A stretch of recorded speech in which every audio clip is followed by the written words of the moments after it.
Alors, dans le cadre de l'exposition Ça ne manque pas de sel, nous avons conçu plusieurs ateliers à destination des scolaires et des familles. Donc, ce sont des ateliers sur des thèmes variés, différents, mais qui ont tous lieu sur 1 heure ou 1 heure et demie.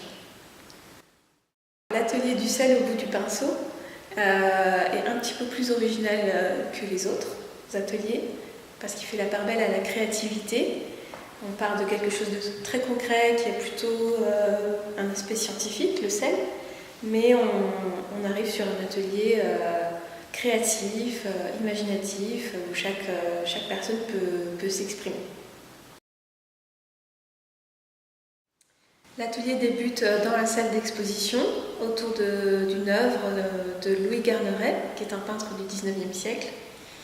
C'est l'occasion pour les participants de s'initier à l'histoire de l'art et aux commentaires d'œuvres.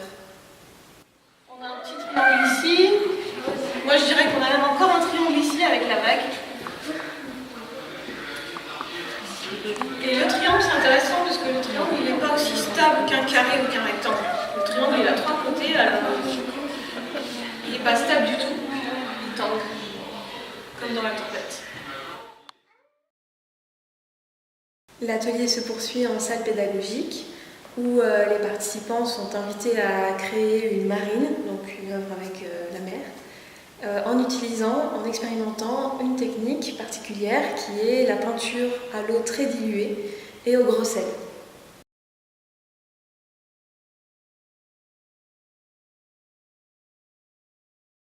Ensuite, une deuxième technique est proposée aux participants, donc c'est sur une feuille noire.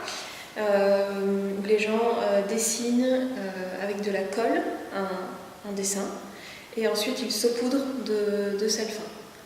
Donc on peut faire comme ça de magnifiques zèbres ou tigres ou alors des réalisations un peu plus modestes.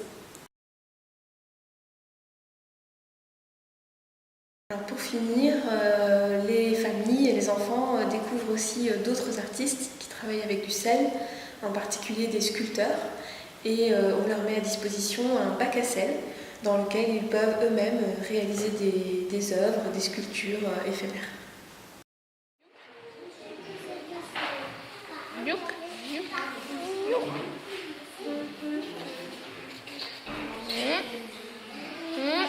C'est quoi?